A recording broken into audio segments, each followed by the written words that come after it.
Well, welcome everyone. I'm Patty Burgess of Doing Death Differently, one of your death chicks. My co-host Misty Lynn is with us today too from bittersweetblessing.com, and just thrilled to be here and to talk about all things death, dying, grief, and loss.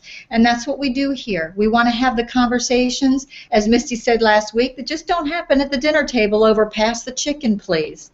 We don't talk about those kind of things, and we want to have this be that forum where we can open up discussion on the kinds of things that people may be uncomfortable about, maybe don't even know where to start, and maybe we can support you by having those conversations here, at least starting here. So we're excited that you're here. I also wanted to mention, and at the beginning of each broadcast, I want to do this, is to let you know that we share perspectives. We really don't have one particular bent or one particular way in which any of this unfolds, and that's kind of the beauty, I think, is that this unfolds in a very organic way, in a way that lets you make decisions for yourself as to what's happening out there when we're talking about death and dying and grief and loss, and what your own beliefs and fears and perhaps limitations might be should you ever be in a position to serve someone who is at the end of life.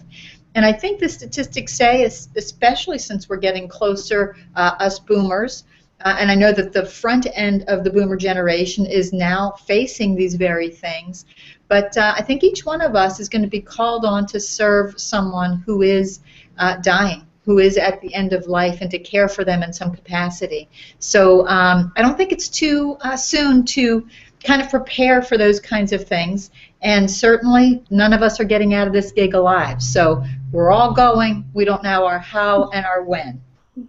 But and even if we know our how, we're never going to know our when. And really what we're about is seriously just living life to the fullest, to that very last breath, when we don't know when it is.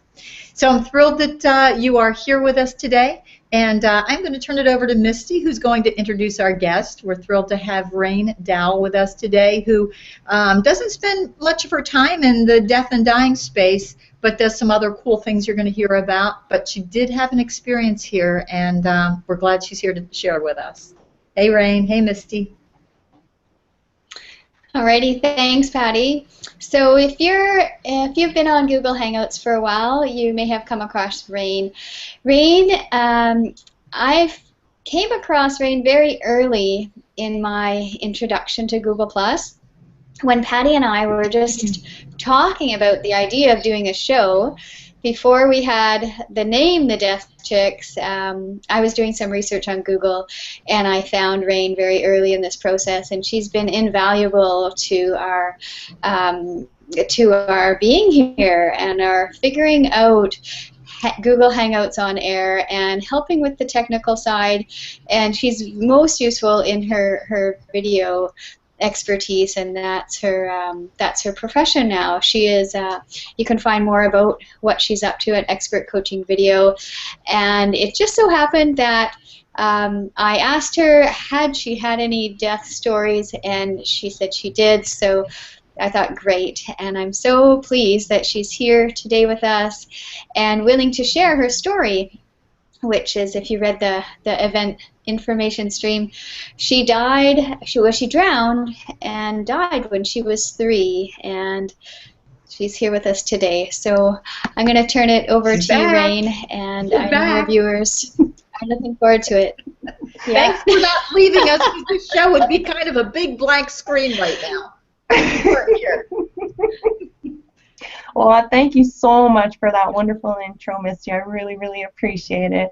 And thank you, Patty and Misty, both. I fully support what you're doing with your show, and I think if there's any things that can be done towards opening up conversations and helping people get more comfortable and remove fear around topics. And death is a big topic. That's when people just, you're right, it's taboo. People don't talk about it. And I haven't really talked about my experience and what happened. Mostly, I think it's just because intuitively people, it freaks them out. They don't know what to, they don't know what to make of it. And yet, I've looked for information and tried to see if, other people had been through the same thing, what their experiences had been like. So I hope this is helpful for anybody. So I'm sure it will be. And you mentioned looking for information, other people. I bet you're surprised. It's like if you wanted to be in the NDE club, Near Death Experience Club, we're hearing more and more about this in kind of mainstream communications, books and people who you wouldn't think would be talking about it. So hopefully for those who feel kind of isolated, and maybe you felt that way for a while, that this can be sort of an invitation to begin to share a little bit more comfortably, as if we keep our regular life away from what we do every day. It's like it's so integrated, and it sounds like this really has informed your life quite a lot. Oh, unbelievably, I would have to say it is the foremost experience that shaped my life and my thoughts and how I thought about life and various different things. It had a huge impact, and I've gone back to that experience and revisited it many times because it was just such an amazing experience. Wow, not one that you expected for sure. Go ahead, Misty, I'm sorry. Yeah, no worries. I just love the story itself, and the people we have on here, when they jump into their story, there's such a richness in sharing that personal experience. And I really believe that although it's not something you bring up with a friend over coffee, my experience has been that whenever I step outside the regular realm of coffee conversation, that's when the conversation gets really interesting, and that's when you leave that conversation going, wow, that was a great use of my coffee time. So we really appreciate you being here and being willing to do this. And speaking of coffee, I just want to pull up something that Dave Williams said. He says, I got my coffee and I'm ready for new thought expansion. So love it. I just love it. And Hi, Dave. We're going places that many people don't go. So thanks so much, Rayne, for being here and being willing to share. Thanks for noticing too, Dave. Ready for thought expansion. And isn't that really what that is all about? Is, as if these things kind of happen, and then you talk to somebody and you have to kind of rearrange your thinking if this is well outside of your comfort box, so to speak.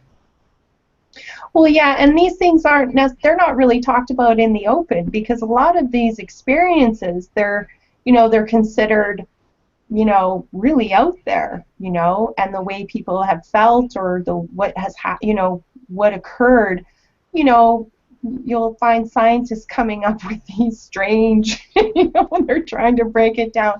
And it really, these are individual experiences, and it's based on their own spirit and what their spirit is telling them and guiding them towards. So it's, I don't necessarily think it's something that science can put in a beaker. NDE in a beaker. And I'm not sure they would want to. No, because who knows what would happen. Yeah. That's great. Well, it's beautiful because it's a great analogy, because it brings me back to the uniqueness of each individual. And although the people that Patty and I have interviewed, there's a certain thread of similarity that definitely runs through these experiences, the beauty is that each is individual. And each person with their own spiritual connection experiences that in a way that is unique and special to them. And that's why it's not like, oh, I've heard one NDE story, I've heard them all. Well, no, each is just as touching and as amazing and as, how could that have happened? And when people start to talk of the other side, sometimes there's this line of like, well, skepticism can come in there. But if you're sitting with someone and they're telling you this, and you can feel that they experience this, and you can't really deny that happens. So for me, that's the real richness, is hearing the individual stories. And when we hear it live, as opposed to reading it in a book or on an online site, it's just that much more real. Absolutely, Misty. And two, you know, I think when it comes to these things, there's also a credibility factor for some. Not that, you know, one has to have a credible near-death experience to make it real, because frankly, as you said, Rayne, this is about personal experience and your own experience, your own perceptions, your own spiritual context, all of that kind of thing.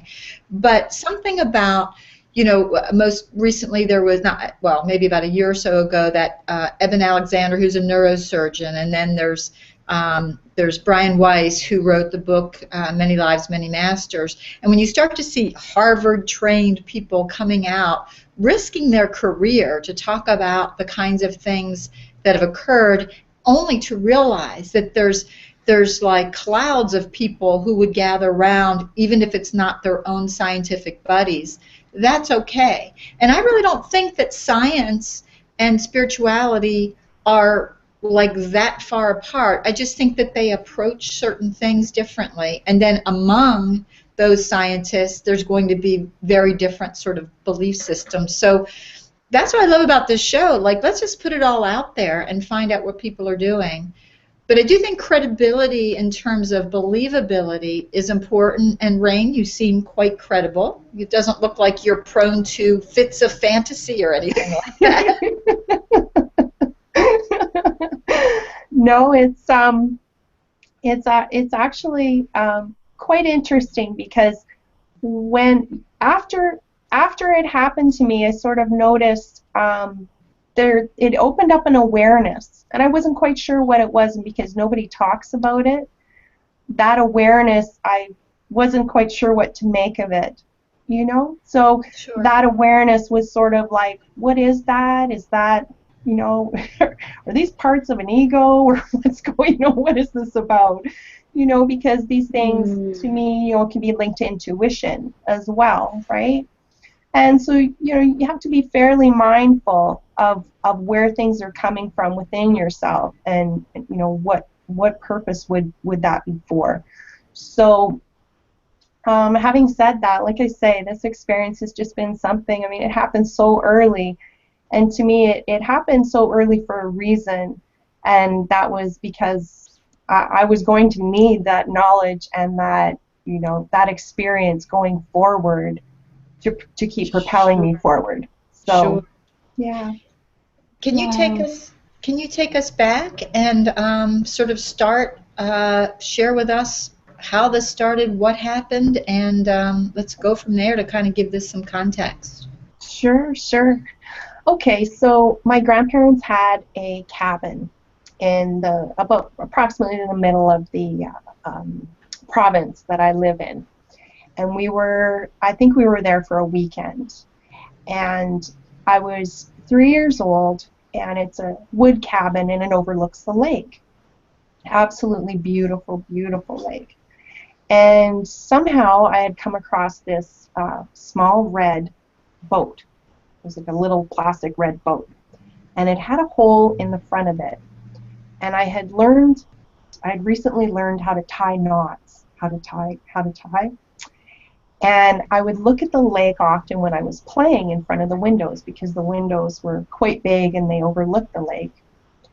And I'd found this little red boat. I'd somewhere found a piece of string, and I tied the string to the boat. And I kept looking at the lake, and I was imagining the boat on the lake on an adventure, you know, going to all these different, you know, seeing all these different things. So at the time, only my grandmother and my mom were there, and they were in the kitchen. And I just left and started walking down the path to the lake. And it was a beautiful, I remember it was the morning, and it was absolutely beautiful. There's that smell in the woods in the morning, that woodsy, full of life you know, clean, fresh smell. And I was walking down the path, and you could hear in the background the water was lapping against the pier. There was a short pier that we had there. And I got out to the end of the pier, and I put the boat in the water, and I had the little string on it, and I was holding the string, and I was trying to push it so it would go further out, so I could imagine it further, going further out. And at one point, I was leaning so far over, I fell into the lake. And I didn't know how to swim. So I remember when I was in the water, I had longer hair, and I remember my hair, was kind of, going all over the place. And I remember just being entranced at first with how quiet it was and how beautiful it was, because the light was, the beams were shining through the water. And it was so amazing. It was just so beautiful and quiet. And so I sort of, was in the water for, it must have been until, close to a minute. And then I tried to take a breath, and it was water. But it didn't really alarm me. It was just, oh, that's not air. And I kept, looking around and just, there wasn't any fear. I don't know if I was too young to feel fear or what it was, but there was no fear whatsoever. And then the next time, and then a little while later, I went to take another breath, and it was water again. And then my vision started going, it was circular, and the outside was black, and it kind of was going down into a pinhole.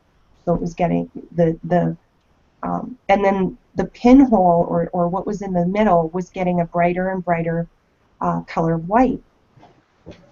And then it started opening, and the dark started receding, and it almost felt like I was traveling forward, or something was coming towards me, or something was happening. There was some sort of travel thing going on there.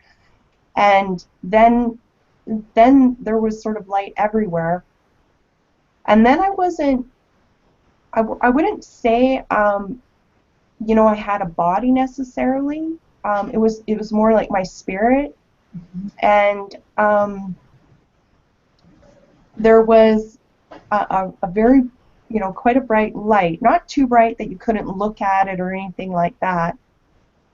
And I went towards it, and there was no arms that came out to hug me or anything like that, but it somehow enfolded me. It somehow just enfolded me.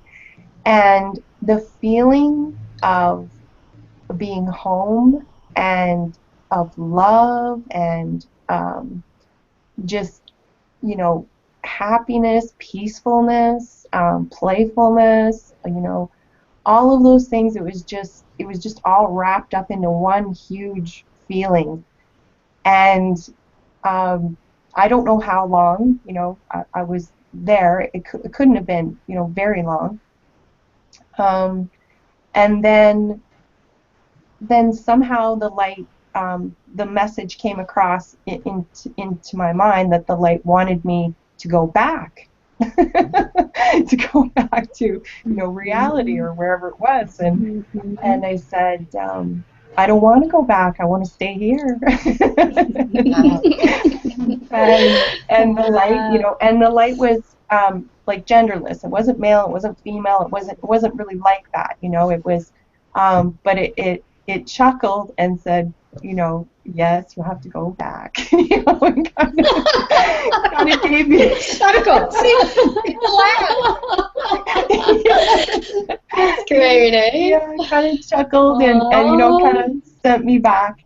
And then the next thing I realized was my grandmother was an excellent swimmer. She was quite an athletic person and quite outdoorsy. And at some point they must have realized that I was gone, and they went to check in the lake right away. So the next thing I realized after that, being kind of ushered back through, through this tunnel or whatever it was I was looking down at my grandmother giving me CPR on the pier.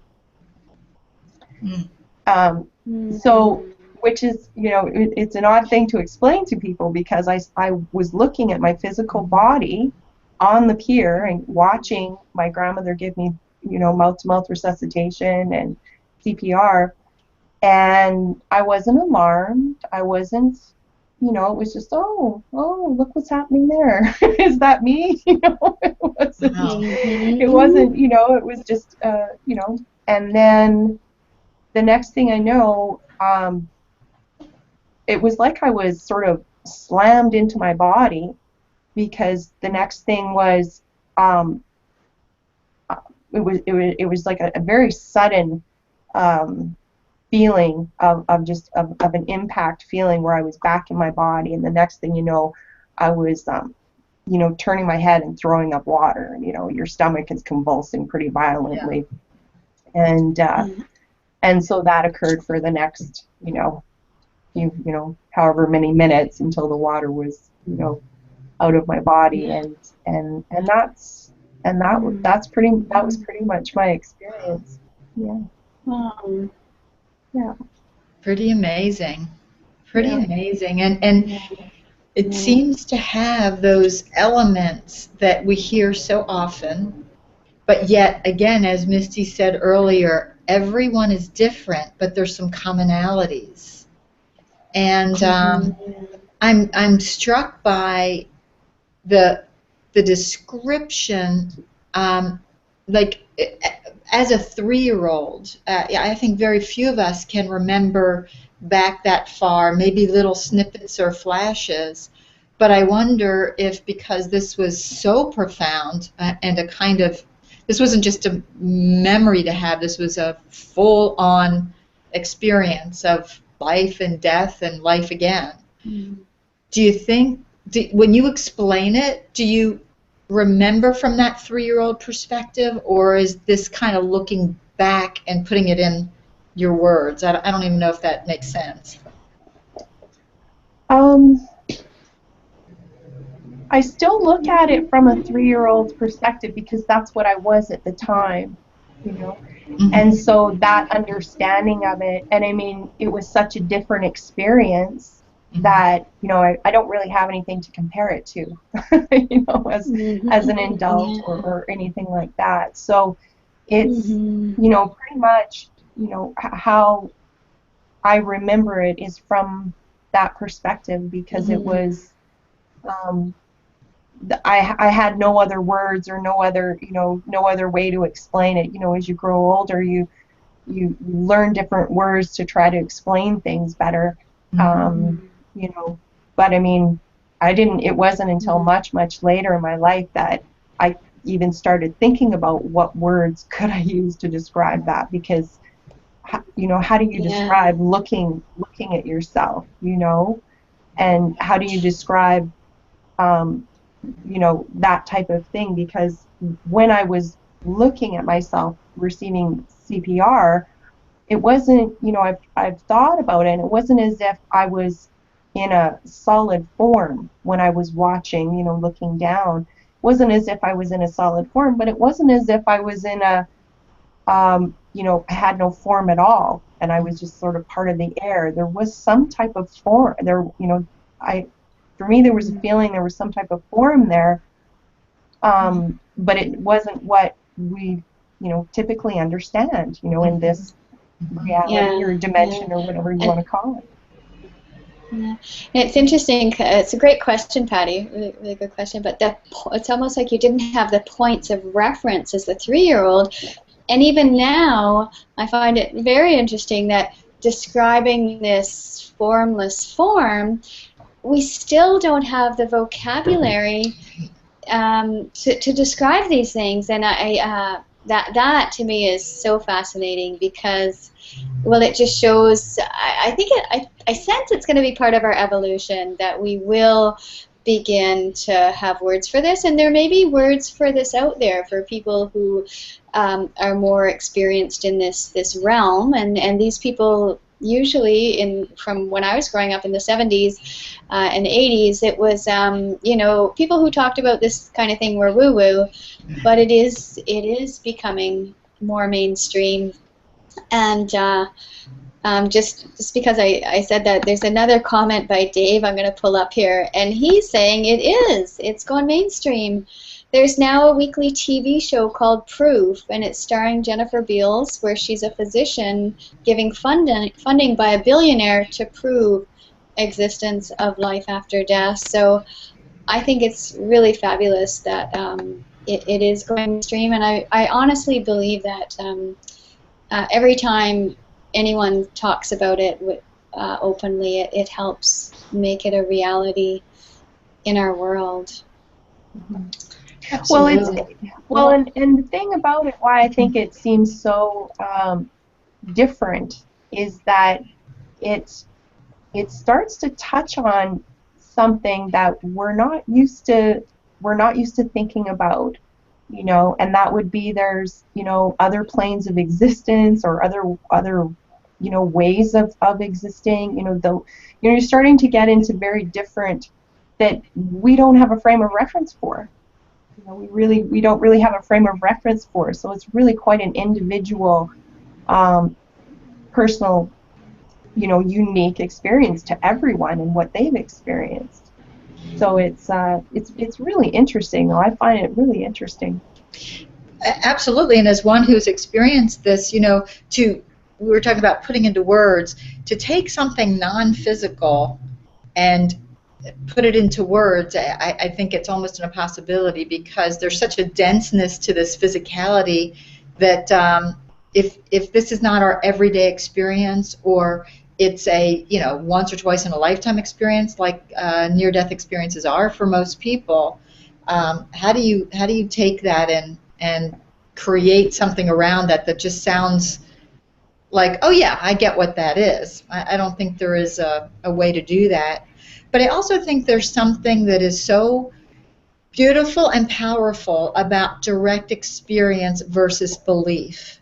And that goes for anything, whether it's religious beliefs or belief systems that we make up, or fears that we have that have been so well practiced over time that they kind of turn into neural pathways almost. It's kind of like there is nothing that could take away personal experience. So, if somebody wanted to discuss or debate belief, you could go right ahead and do that. But what I sense is there is nothing that's going to tell you anything otherwise in this world. And isn't that a wonderful thing to be so sure of at a young age, to say, you know what, I get there's something else going on no matter what anybody says. Like, that's got to be very comforting in some way. It most absolutely is, and I think that's one of the hard things, for people, who haven't had this experience or haven't had any type of similar experiences, to believe there's something more than this physical way of being that we have.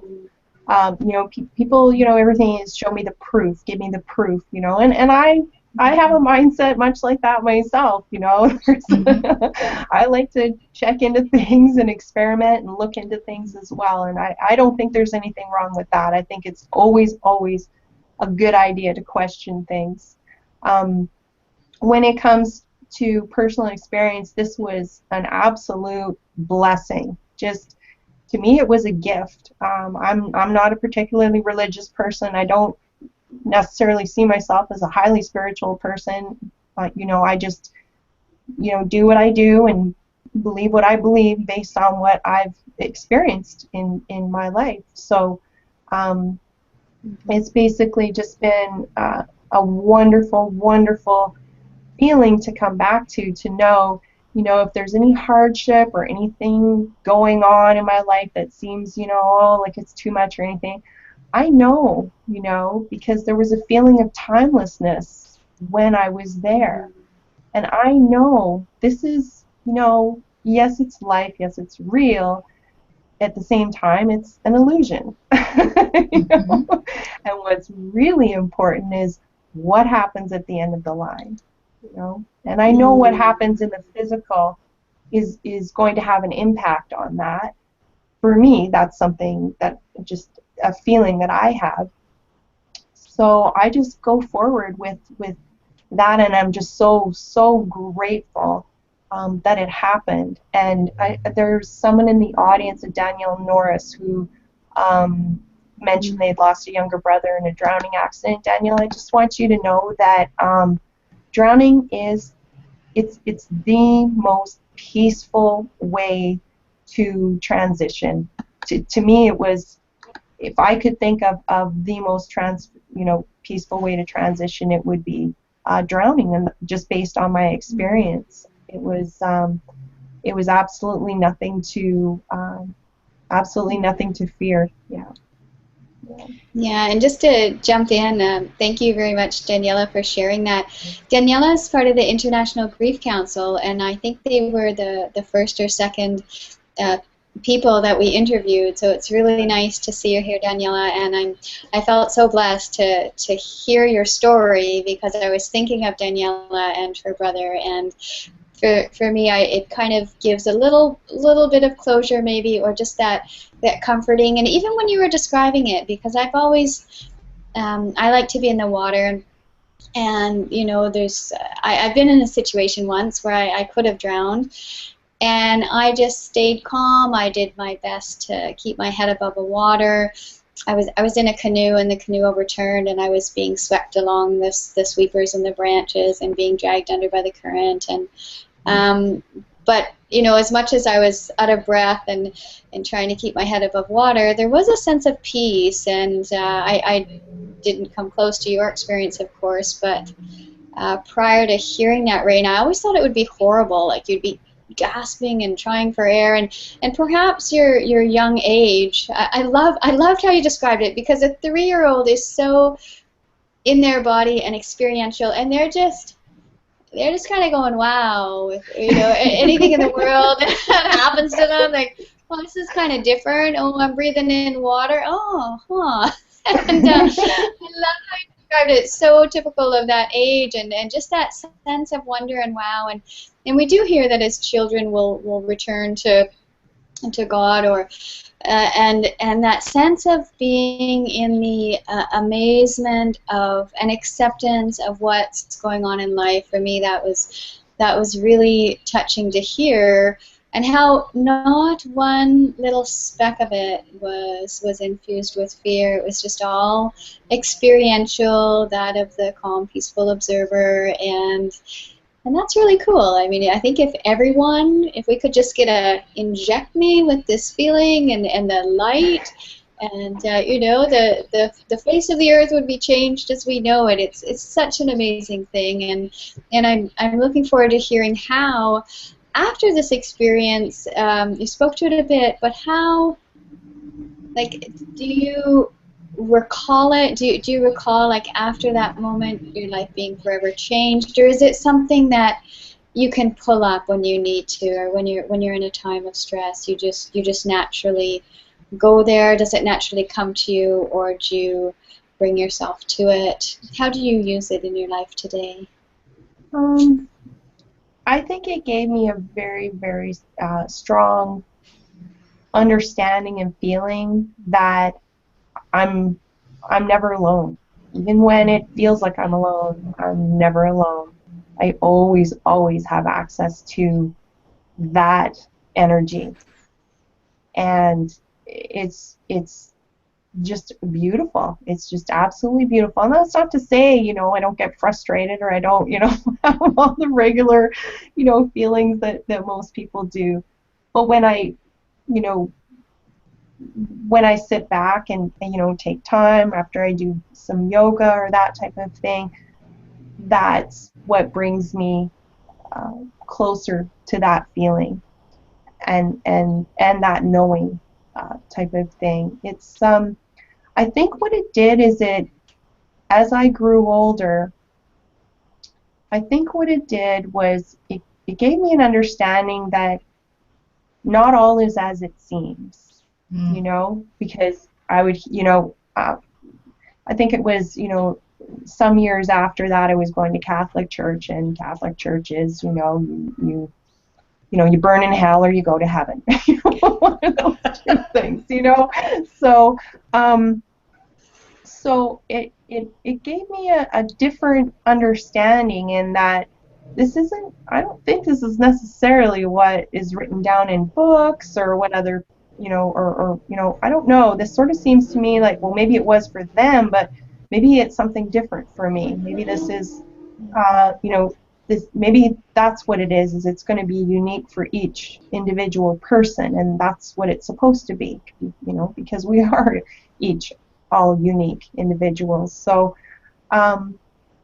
that sort of led me to explore, different things. I would, read Bhagavad Gita. I would read different, just be open, just be very, very open to other people's perspectives and other people's beliefs and, things that they had experienced, because, that's, they're, typically, hopefully, they're not lying. And what it is they've said or they've experienced is based on their own individual experience. And that's the thing, is you can't really lie with how you can't really argue with someone based on how they feel. Their feeling is their feeling, and they're entitled to it. So it's been really interesting moving along, because nobody has all the answers. As much as we want those answers to go to, you don't get off that easy. You have to find your own answers. You have to look, and you have to search, and you have to do your own looking into yourself and self-development and that type of thing to find those answers for yourself. Because they're everyone's so unique and beautiful and different that the message is going to be different for every single person. So that's what I believe. But just based on what I've noticed. I think that's so key, and I'm so fascinated with the fact that you share, I'm not particularly religious, not particularly spiritual. It's not that even this experience jettisoned you in that direction. Maybe it would have had it happened later on in life, but I love that, as a 3-year-old that has this magical thinking didn't seem that separated from whatever this source or whatever that was that you experienced, so that it kind of almost validated, like, yeah, we can have this magical thinking, we can have that, but we kind of, we get, what's the word, culturized or out of that as we start to, grow into young adulthood, and then the matters of this world take over. But I love that it informed you in an expanded sort of way. It created expansion. It didn't create like this myopic vision of a certain way things need to be. And it feels like experience does that. I think when people are very fervent about beliefs, that's a great thing. I don't think there's anything wrong with belief systems. But what if it ends up different than that? How much would that rock a person's world versus, like, let me take what works and kind of discard the rest and keep open along the way. I know I've changed a lot along the way, so I can't imagine personally adopting a particular belief and just holding on to that, especially if, this was an experience. It would rock your world as it did yours. Mm-hmm. Yeah. It's interesting. I saw Donna Belk also. Let me see if I can pull this up. Usually I'm known for having the little thing up for the rest of the show, so let me know. So I'll let you go ahead and try that. There you go. You're doing it. Yes, Donna says, so she had a near-death experience when she was bleeding to death internally, and she thought that was the easiest, most gentle way to die. Maybe every death experience is gentle, even though it may not look that way to others. Now, isn't that fascinating? So we hear, in fact, when we were reading Billy Fingers, Misty, wasn't that the case that he had shared with his sister that I think it was right before he got hit by this car. That was the book club book we were reading the last session. And he popped out before he felt any pain. I've heard this, if there's any solace to victims of violent deaths, violent tragic deaths, whether it be car accidents or murders, or I have, heard this time and time again, that somehow this spirit knows that it's going to go, and it's going to go in a peaceful way. So I think for most of us who are left behind, that's the tough part. And why your story is so important is because when we hear more and more of these things, if any of us are loved ones of victims in any way that's tragic, I think there can be some modicum of peace that's given when we hear this over and over again, and hopefully they'll seek that out. Yeah, on that, Patty, there's Scott has a question I'd like to pull up. Thanks for joining us, Scott. Great to have you here. Scott's also been one of our followers right from the beginning and has been wonderful help, and was also instrumental in helping us to get going and actually physically get through the technical challenges of Google+. So Scott's question is, he says, I'm wondering how Rayne's close family, and in particular her grandmother's worldview changed, if at all, as a result of this experience. And as a mother of a young child, I can relate. If it must have been very traumatic for the people, your grandmother especially, who recovered you, and I think it was your aunt or someone else who was there present. Well, that's an interesting question, Scott. In terms of how their perception or anything changed, I don't think it changed at all. I didn't discuss it with them, and my grandmother just, I drowned. She resuscitated me. That's the end of the story. Is that because she didn't want to talk about it? Yeah, my father's side of the family, they were not religious in any way, not really spiritual in any way.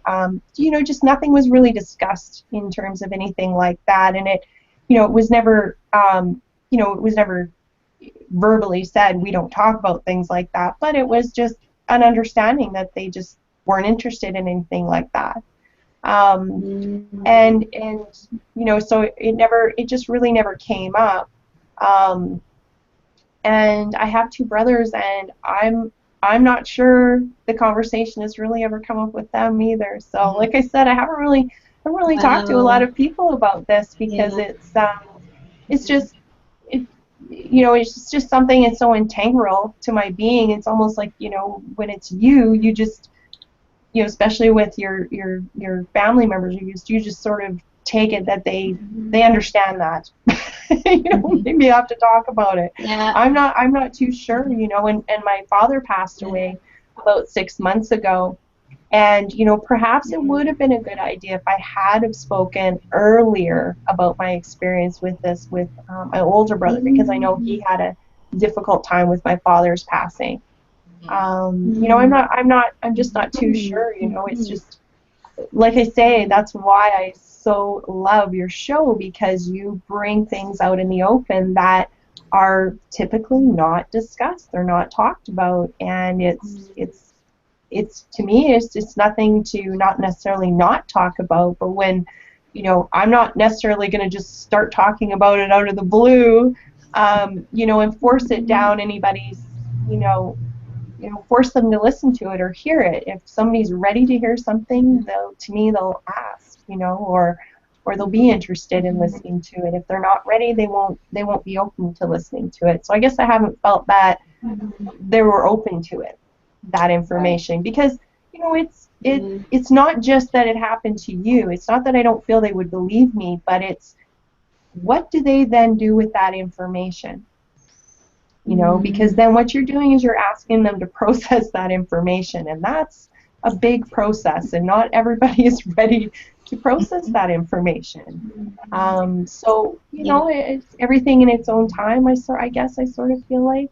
Yeah. Sure, and Go ahead. You want to go?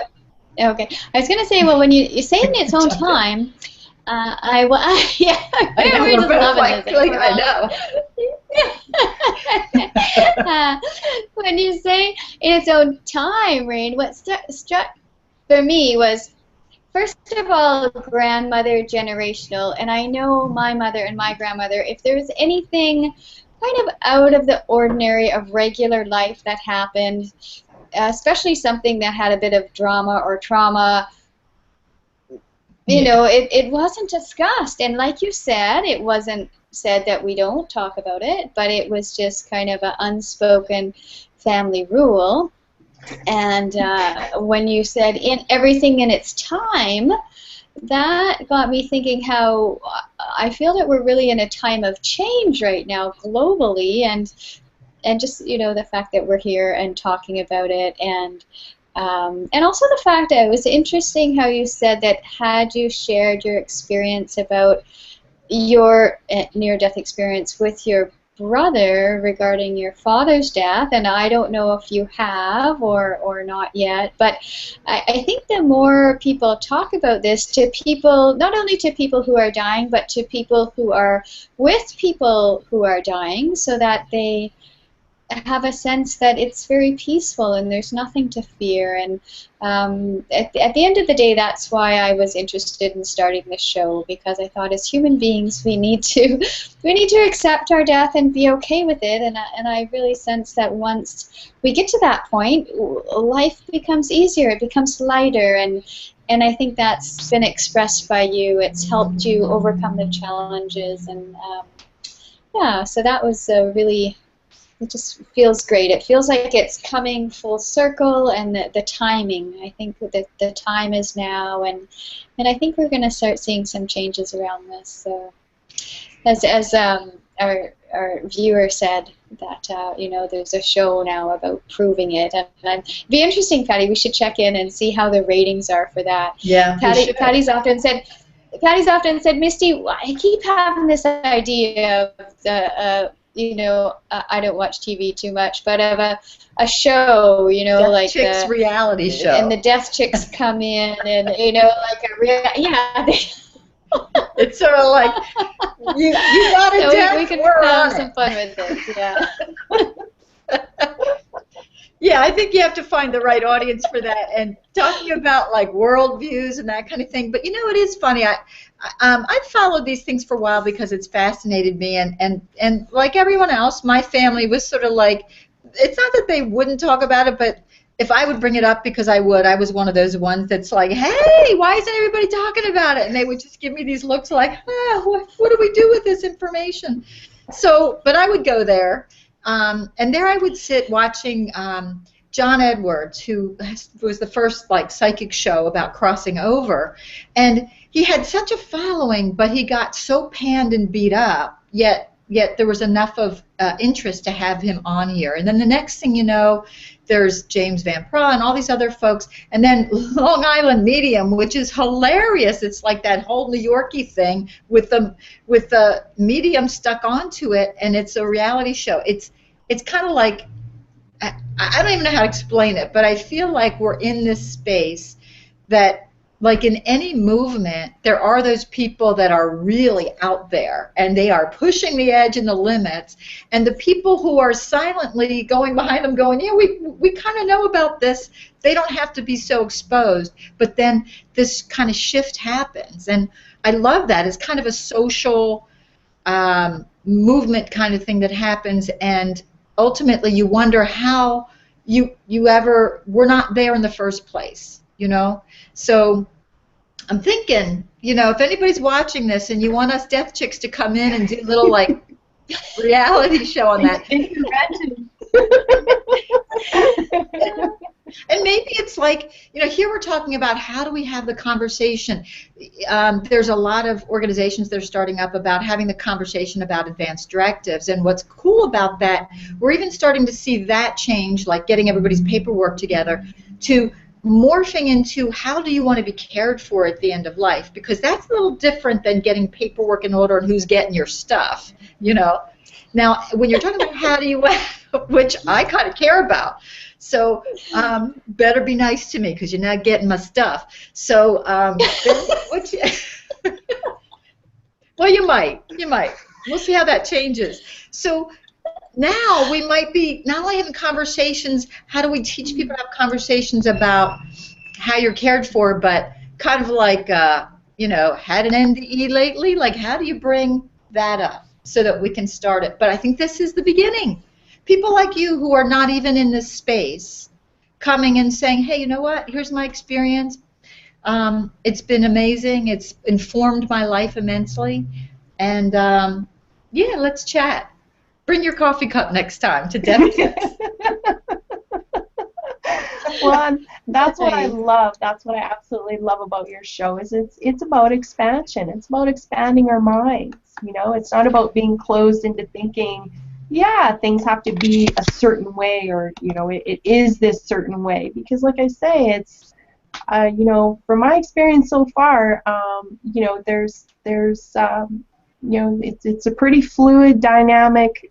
Life is very fluid and dynamic, and beautiful. And there's so many gifts, and where someone might think, oh, that was a horrible thing to happen, and yet to me it was the most beautiful, wonderful thing that could have happened to me.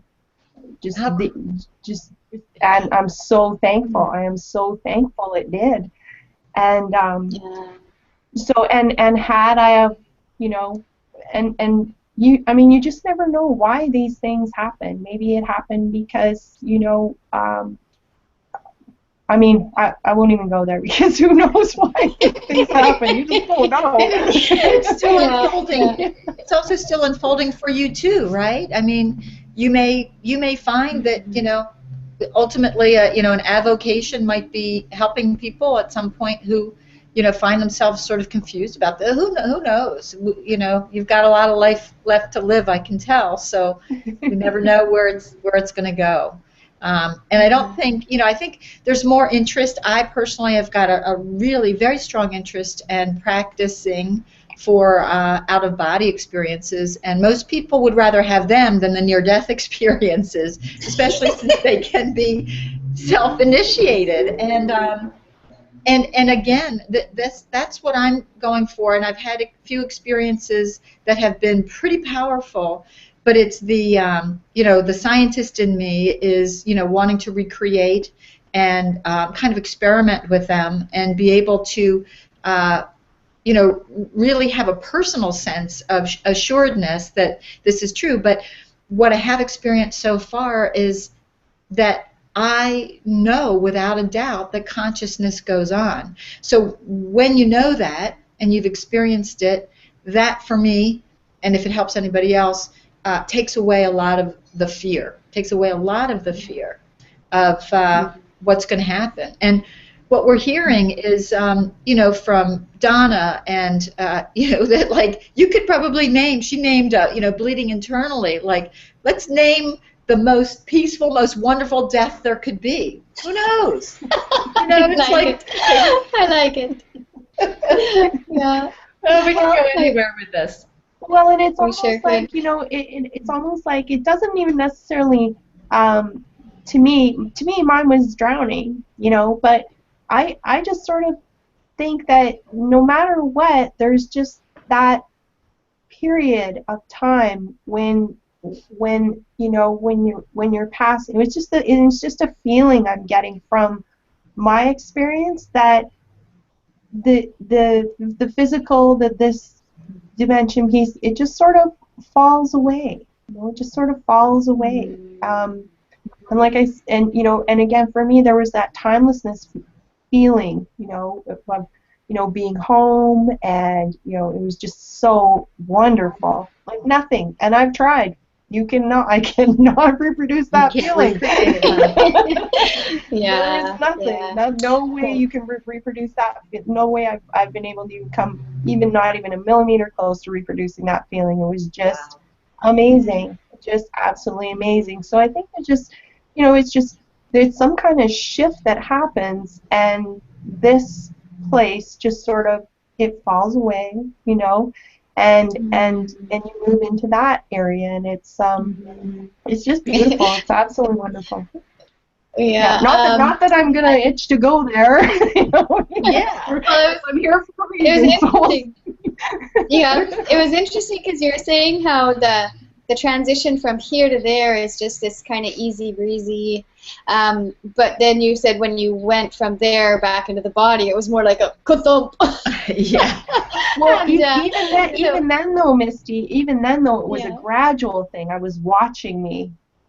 You know, even Yeah. then it was a stage. you It wasn't knew- like I came out of that tunnel and was bam back in my body. Even then it was gradual. I was watching, you know. So even then I felt like I was being cared for and prepared and, you know, kind of walked through the process, because, you know, the physical body, you know, that's, you know, those are the things we experience, you know. If you burn your hand, it hurts. You know, those are the things that happen. It's part of it. Yeah, Part it's of just life. part of it. Yeah.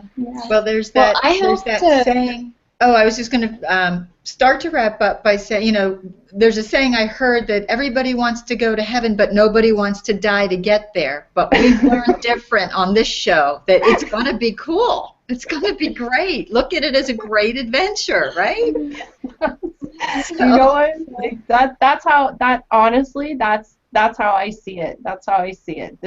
This life is a gift that I was given, and it's been a great adventure so far, and I know after this life that's going to be another great adventure too. So, Wonderful. you know, so even through trials and tribulations and difficult things that happen, they're just there to, you know, I just take them as I'm just supposed to learn something from this. I'm supposed to learn something from this. These are, you know, they're gifts, and they're also gifts. You know, gifts aren't always, you know, great fun things that you know, sometimes those are you know, the most important gifts. So, you know, yeah. Yeah, great. Well, that kind of sums up my bittersweet blessing. That's what I'm kind of about, is finding the gifts in the harder points. I just want to share, I may have guests coming right at the top of the hour, so I may duck out quickly if you're still rolling along. But I want to share from Daniela. She says, "Thank you so much for sharing your wonderful story, which I'll share with my family." So Daniela is from the Grief Council. She says, "It does give great comfort to many that had lost a loved one in similar circumstances. At the International Grief Council, we refer to the gifts of grief. You just gave me a very uplifting gift of hope and further understanding." So Daniela lost her brother to drowning, and she's planning to share this story with her family. So I think that's really wonderful, Rayne. So now you know you've touched someone across the continent. Daniela is living in Europe, so that feels really wonderful. Beautiful. And yeah. Good. I'm sorry for your loss, Daniela. Yeah. Yeah. Well, I think it looks So like we're ready. It looks like we're almost at the top of the hour, and Misty, you usually wrap us up so nicely about what's coming up for everybody. So why don't you tell us for you? Oh, what's coming up? There you go. Oh, okay. For what's coming up? Anybody? Oh, okay. We've got, I regularly co-host a show on Mondays called Lights Action HOA, and it's for people who are new or just beginning their online live video practicing, and we have a lot of fun there. We have a gentleman who's going to be on who lives in Belize. So we're having a lot of fun there, and so you can always join us on Mondays there. It's a wonderful place to learn more about HOAs and learn more about the different aspects of video. So I invite you to go there if you'd like. Wonderful, wonderful. Thanks, Rayne. I know I went on the Lights Camera HOA when I was getting ready, and it was super fun, because I was able to talk about where I live in the Arctic and show some things that just aren't seen down south, like handmade mitts with fur and things things like that. So, so it was very fun. I encourage anyone who's thinking of doing an HOA to jump in and try it out. And if you are a viewer, it's a fun place because you get to meet people from all over the world. So, Patty, what do you have going on? Well, as I think I mentioned to you on a regular basis, I do have a course at doingdeathdifferently.com, and that's, you know, about being with people and learning how to speak and listen differently at the end of life, how to serve in that capacity for those people who are drawn to do so. You know, most people don't wake up one day in our industry and say, well, I think I'll just try out the deaf business. They have usually some kind of version of an experience that brings them here, and mine was no different with the loss of a dear friend. And what was beautiful over this last couple days is that my dear friend who died in '99 had 3 boys, ages 13, 11, and 9. The 9-year-old had recently gotten in touch with me. He is 26 years old and now a medical doctor at the University of Georgia at Augusta. I think it's University or Medical School of Georgia. And he's planning to work with people at end of life because of his mom's experience. And wow, full circle. So amazing. Wow. That is very cool, Patty. Very cool. So wonderful. Really, really amazing. Yeah. Really amazing, because I recall you were really there for that woman, your friend. And that must just feel great. Thank you. And what you I have going on, if you go to bittersweetblessing.com and go to live shows, you can download a free gift called Overcoming Fear. And then this summer I'll be in touch, and I'm going to do a live Hangout on Air or a teleclass, I haven't decided yet, to walk people through that. So for people who like the free course and want to go deeper, I'll be doing a live walkthrough later this summer. So. Very, very good. I just want to say thank you very much, Rayne, for joining us and sharing your experience. And I really feel that the ripples are going out, and yeah, we're changing the world one little story at a time. Thanks. Well, thank you so much for having me, ladies. I really, really appreciate it. And keep going. Keep going. You're doing awesome. Beautiful. Thank you, Rayne. And we will be talking with everybody soon. Keep your comments coming. And if you have anything else to share about your experience, death experiences or death stories, we'd love to hear them on the comment stream. So thanks again, and we will see you next week. Okay. Bye-bye. Bye-bye.